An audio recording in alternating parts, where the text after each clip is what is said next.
pessoal? Tudo tranquilo? Firme e forte no estudo. Essa aula agora a gente vai começar a tratar dos direitos fundamentais individuais e coletivos, tá? Na verdade, é assim, direitos fundamentais, né, é um gênero, né? E a gente tem diversas espécies, tá? Quando a gente fala em direitos fundamentais como um todo, aí vai englobar os direitos individuais e coletivos, os direitos sociais, os direitos de nacionalidade, os direitos políticos e os partidos políticos, tá? Então isso aqui tudo está dentro de direitos fundamentais, tá certo? E aí, dentro dos direitos fundamentais, nós temos os individuais e coletivos, que é o que a gente vai tratar aqui agora, que estão no artigo 5º da Constituição, tá? Gente, esse artigo 5º é enorme, são 79 incisos. Além desses 79 incisos, que a gente tem que trabalhar um por um, porque cai muito em concurso. Se isso aqui está no teu edital, é certeza cair uma questão de direitos individuais e coletivos, tá? Além desses 79 incisos, a gente vai trabalhar ainda com 4 parágrafos, tá? 79, gente, porque o último foi incluído em 2022, tá bom? Então tem 4 parágrafos, tá bom? E além disso, né, se tudo está na Constituição, a gente ainda tem a teoria dos direitos fundamentais, tá bom? Que vem antes, tá certo?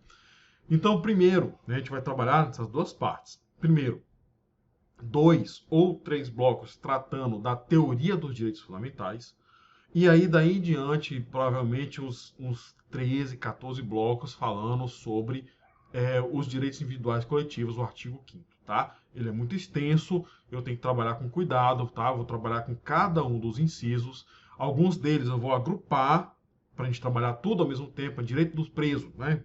Trata tudo junto, não tem porquê. Né? Liberdade de expressão, vou tratar três incisos ao mesmo tempo, tá bom?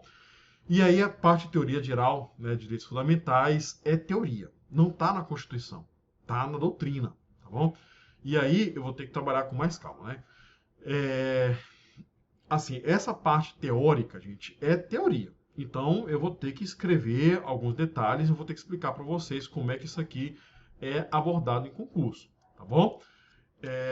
Então, assim, tem que prestar atenção na aula, prestar atenção na explicação e prestar atenção no que foi anotado, tá? Eu aconselho sempre, gente, faça a sua anotação. Não precisa ser idêntica à minha, faça a anotação do jeito que você entende. E qualquer dúvida, gente, pode perguntar aqui embaixo. Professor, eu não entendi esse ponto. Ah, eu fiquei com dúvida, eu não entendi a diferença entre um e outro, porque o que vai cair é diferença. Então você tem que saber essa diferenciação, tá? Então, eu vou trabalhar com alguns pontos aqui, tá? Primeira coisa, gente, ó, não confunda direitos fundamentais com direitos humanos, tá? Direitos humanos, o nome, essa nomenclatura, direitos humanos, ela serve para enumerar aqueles direitos da humanidade previstos em normas internacionais, em tratados e convenções internacionais que falam sobre direitos humanos. Então, direitos humanos, gente, são direitos do homem, mas na ordem externa. Tá? E a gente tem, por exemplo, a Declaração dos Direitos Humanos, né, de 1948, vai trazer um monte de direitos humanos, mas não só esse, né? A gente tem, por exemplo, o Pacto de São José da Costa Rica, vai tratar também sobre direitos humanos, então direitos humanos é ordem externa. Direitos fundamentais é na ordem interna, são os direitos que estão constitucionalizados, são os direitos que estão escritos na Constituição. Muitos deles fazem referência e repetem direitos humanos previstos na ordem internacional. Muitos deles são repetição, tá? Mas a diferença é essa: direitos humanos está externo, direitos fundamentais está interno, está escrito na Constituição. Muitos deles repetições, tá? Das normas internacionais de direitos humanos, tá? Então não é a mesma coisa, tá? Direitos humanos e direitos fundamentais. Primeiro ponto a se falar, tá bom? Segundo ponto, gente, essa parte de teoria geral é basicamente classificação. Tá? Então, vou classificar os direitos fundamentais, vou dividir em dimensões, tá? Eu vou trazer os status de Jelinek, que é um doutrinador que diferenciou em 4 status os direitos fundamentais. Vou trazer a eficácia das normas, ela pode ser vertical, horizontal, ou hoje em dia fala até em diagonal, tá? Ou transversal, mesma coisa. Beleza? Tá? Então, vou começar falando da evolução. Gente, essa evolução aqui, eu falei, quando eu tratei lá na parte de princípios fundamentais, eu falei da evolução do direito do Estado liberal para o Estado social para o Estado democrático, né, de direito. E aí a situação aqui, gente, da evolução dos direitos humanos é justamente isso. Como os direitos fundamentais, foram evoluindo ao longo do tempo, tá? Então, primeiramente, a gente tem que ter essa ideia de que na Revolução Francesa é sempre a base é essa, a Revolução Francesa, 1789. Lá na Revolução Francesa, o que acontecia, gente? A gente tinha uma aristocracia, a gente tinha uma monarquia, era o rei que mandava em tudo. Então, o rei era uma pessoa de direitos e o povo, as pessoas, eram pessoas de deveres. Eles tinham deveres em relação ao rei. E aí, o que acontecia? O rei, né, como uma pessoa de poderes, né, de direitos, então ele fazia o que ele bem entendesse. Tá? A burguesia da época estava indignada com isso, porque trabalhava, ganhava dinheiro, mas ele tinha que passar boa parte para o rei, né, na forma de tributos. Ele se indignou e aí fez uma revolução social, conseguiu captar o resto do povo e aí foi para cima da monarquia e destituiu a monarquia, não só destituiu como degolou, né? Tirou a cabeça de toda a monarquia.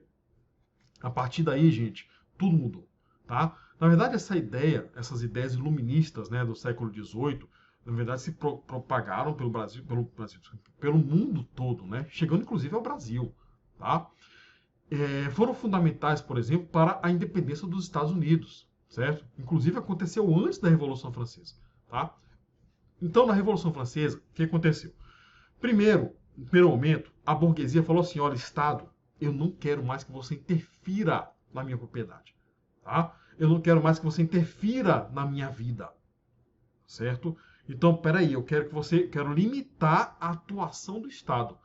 Por isso que a gente fala que, no primeiro momento, a gente teve um momento de prestação negativa do Estado. O Estado, ele não interfira mais.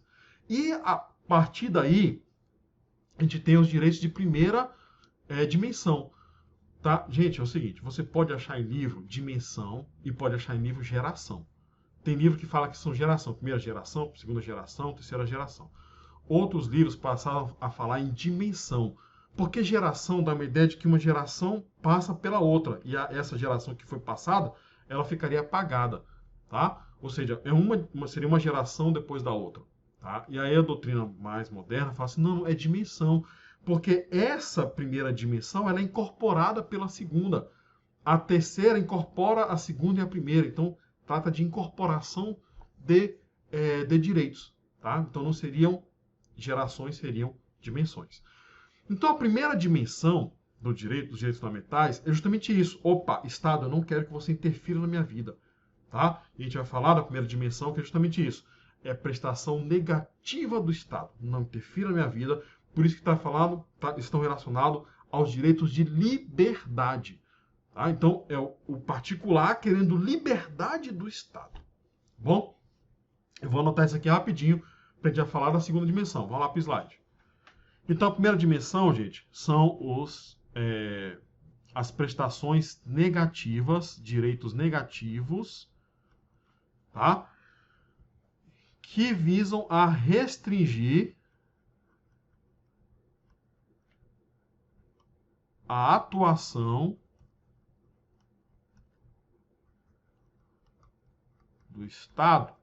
Por isso é que estão relacionados à ideia de liberdade. Tá certo? Aqui, gente, vão entrar os direitos civis e os direitos políticos. Tá? Olha para mim novamente. Esses direitos aqui, gente, estão na nossa Constituição, eles estão previstos principalmente no artigo 5º. Cuidado. Tem na Constituição toda. Na Constituição toda a gente tem esses direitos de primeira dimensão, tá bom? Por exemplo, a gente tem no artigo 150, né, que vai falar das limitações de tributar do Estado. Opa, o Estado pode tributar só até aqui, tá? Negativo, é uma parede a atuação do Estado, tá bom? Outra coisa. Tá no artigo 5º, você pegar o artigo 5º, o caput do artigo 5º, vai falar assim, olha, todos são iguais perante a lei, sem distinção de qualquer natureza. garantindo-se aos brasileiros e aos estrangeiros residentes no país a inviolabilidade do direito à vida, liberdade, propriedade e segurança. A inviolabilidade é a palavra mais importante do artigo 5º. Inviolabilidade. Quer dizer que o Estado não vai violar o meu direito à vida, à liberdade, à propriedade e segurança. O Estado não vai violar. Opa! Freiei a atuação do Estado. O Estado é inviolável à vida, à liberdade, à propriedade e segurança. Tá bom? Só que aí, gente, o que aconteceu, né? Como a gente não quis mais a atuação do Estado, então os indivíduos começaram a se autorregular. E aí eles começaram a definir regras entre eles. Rapaz, quem tem poder tende a dele abusar. Tá? Então, se a gente deu poder principalmente para os burgueses começaram a abusar desse poder. Né? Começaram a definir. Não existia salubridade, tá? Principalmente, gente, com a Revolução Industrial. Como os burgueses falaram assim, olha, Estado, não interfere na minha vida, a burguesia começou a se desenvolver. Né? Começou a desenvolver indústria, e aí na Revolução Industrial a gente teve na Revolução Industrial em si e pós-Revolução Industrial, a gente teve diversos direitos fundamentais sendo massacrados. Tá? Então, por exemplo, a gente tinha, nessa época, né, crianças, idosos, mulheres grávidas, todas elas trabalhando, jornadas de trabalho de 12, 14 até 16 horas, porque não tinha regulamentação do Estado. A gente falou para o Estado não regulamente. Tá? A gente não tinha saneamento básico na rua. Porque a gente fala assim, não, Estado, deixa que a gente faz, deixa que a gente resolve. Então não existia direito à moradia, à previdência. Você trabalhava até morrer. Por quê? Porque se você parar de trabalhar, você não tem dinheiro. Saúde. Não existia assistência do Estado à saúde. Tá? A gente tinha as casas de misericórdia, porque eram pessoas ajudando pessoas. Educação. O Estado não tinha obrigação nenhuma de oferecer educação, tá? A gente tinha que contar com a bondade dos outros, tá certo? Por conta disso, gente, começou a acontecer um monte de atrocidade, tá? Para evitar, para frear essas atrocidades, a gente falou assim, opa, agora, meu amigo, a gente precisa do Estado.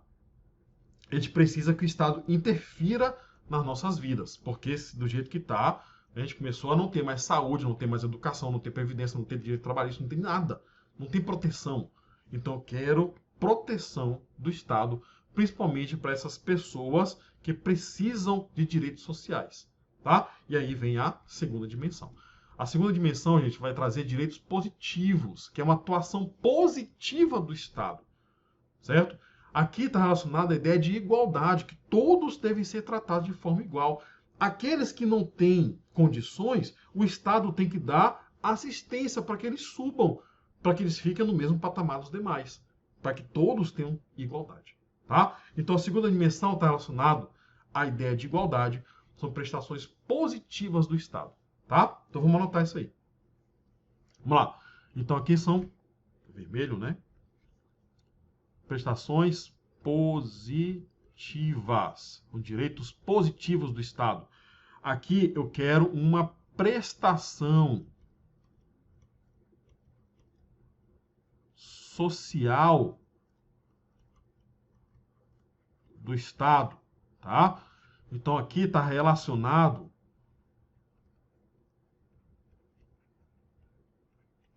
a ideia de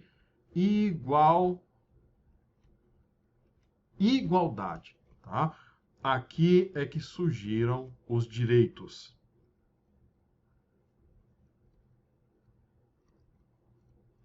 econômicos,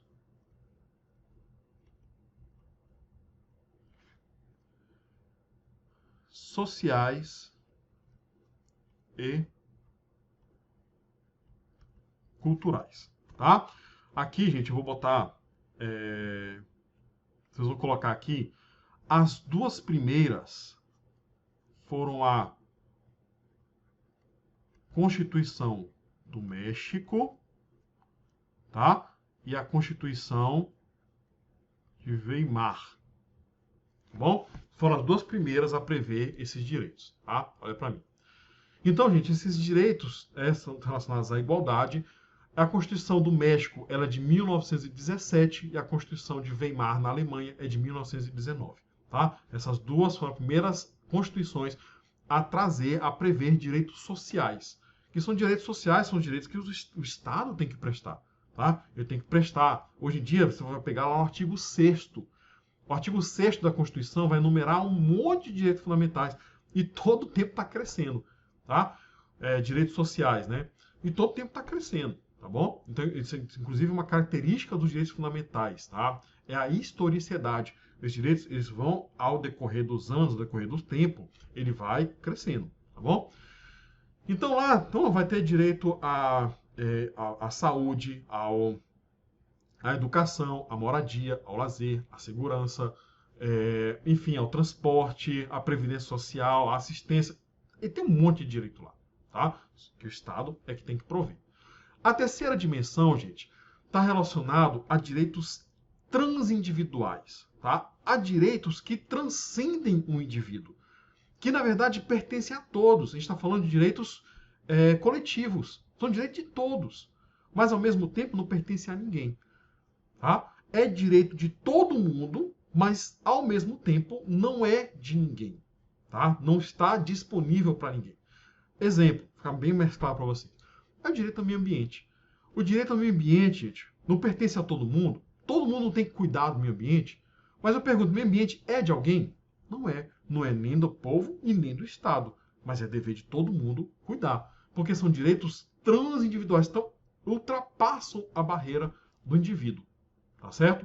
Então, esses direitos de terceira dimensão estão relacionados a isso. A direitos transindividuais, a direitos difusos. Difuso, gente, pensa uma coisa... O que é um difusor? É uma coisa que vai pegar uma essência e difundir no ar. Então, difusor, né? Você vai pegar, por exemplo, aqueles carros que passavam, né, da dengue, né? Aqueles carros que passavam difundindo. Então, difunde, né? Difusor, vai espalhar para todo mundo, tá? Então, são direitos transindividuais, direitos difusos, direitos coletivos, tá? E é essa a ideia de que não pertence a ninguém, mas todos devem proteger, tá bom? Tá? Vamos anotar isso daí. Então, gente, esse direito de terceira dimensão está relacionado aos direitos difusos. Tá? Você pode achar também a ideia de direitos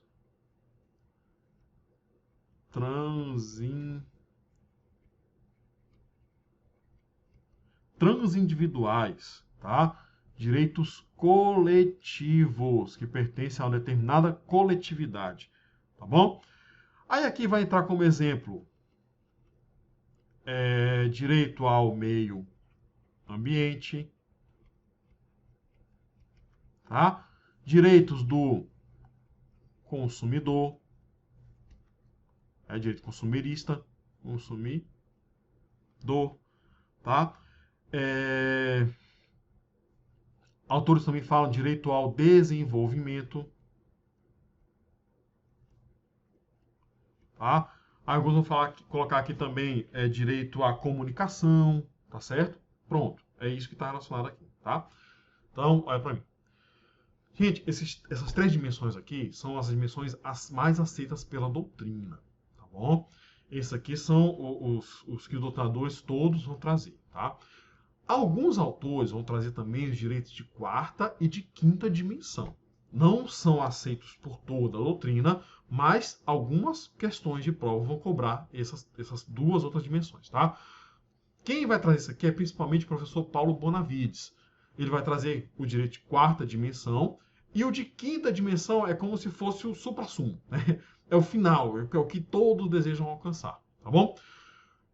Então, essas duas dimensões, elas não são unanimidade doutrinária, tá? Principalmente Paulo Bonavides, e as bancas costumam seguir Paulo Bonavides, tá? Nesses dois aqui, quando trazem, tá? Que é muito raro trazer essas duas outras dimensões, tá bom? Então, a quarta dimensão, para Paulo Bonavides, estão relacionados à globalização, tá? Então, esses direitos relacionados à globalização, então, assim, o que traz a globalização, gente? Traz essas relações internacionais, tá? Você não é mais cidadão do Brasil, você acaba sendo cidadão do mundo. Por conta disso, alguns direitos, né, devem ser garantidos a você, por ser cidadão do mundo, tá bom? Então, vamos anotar isso daí. Como eu falei, gente, cuidado, tá? Porque essa quarta e quinta dimensão, né, estão trazidos principalmente por Paulo Bonavides, tá? Não é unanimidade doutrinária, mas pode ser que cobre uma questão, tá bom? Então vamos lá para o slide. Então, Bonavides vai trazer que isso aqui, as quatro dimensões, são direitos relacionados à globalização, tá certo? E aí, gente, por exemplo, né, que ele vai trazer, são direitos relacionados à democracia, tá? Direito à informação, tá certo? Direito ao pluralismo, tá bom? E para Paulo Bonavides, direito à quinta dimensão seria o direito à paz, tá? Pronto, só direito à paz, tá? Beleza? Então, olha para mim, gente, isso aqui são as 5 dimensões, né, que a gente tem dos direitos fundamentais, tá? As 3 primeiras são unanimidade doutrinária. Alguns doutrinadores ainda falam em geração, então você pode aparecer esse nome na prova, saiba que é sinônimo de dimensão, tá bom? Com base nisso daqui, gente, tem um doutrinador alemão, que é o Jelinek, que ele vai trazer que, na verdade, não seriam dimensões, ele fala em status.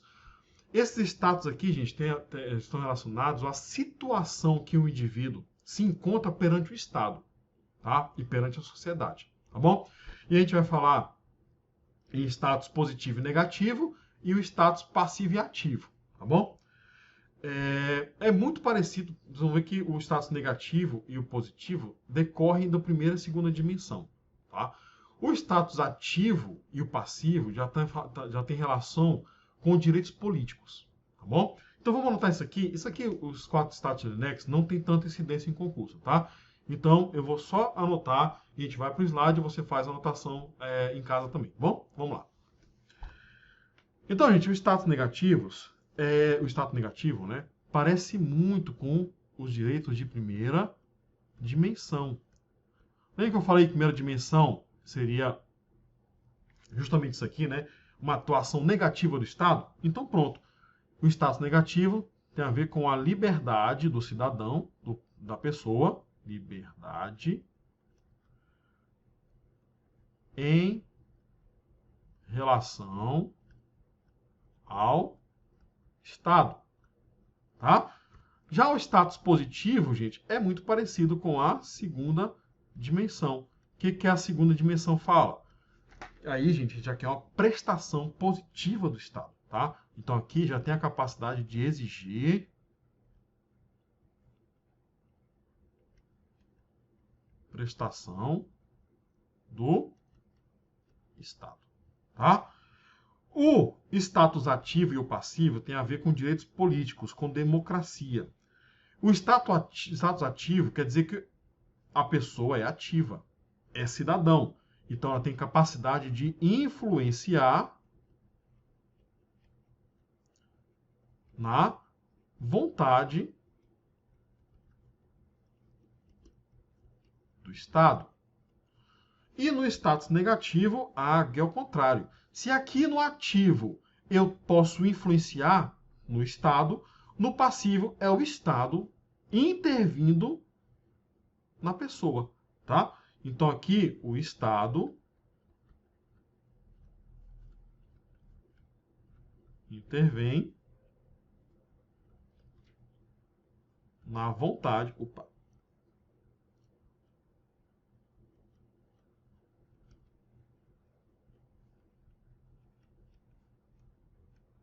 no particular. Ou seja, o particular ele tem as suas vontades, né, vamos dizer assim. E aí o Estado vem e fala assim, opa, não pode não. Vem aqui, nós temos limites, né? Como, por exemplo, quando vai trazer normas trabalhistas. O que é o contrato de trabalho? Não tem um particular com outro particular? Não é? É um particular com outro particular. Aí, bem aqui, o Estado fala assim, opa, você não pode deixar de recolher o FGTS. Ah, mas ele não quer e eu não quero pagar. Não interessa. O Estado está interferindo, tá? Intervém, faltou acento, na vontade do particular. Não interessa se você quer ou se você não quer, tá? Aqui que a gente fala que são normas de ordem pública, normas cogentes, tá?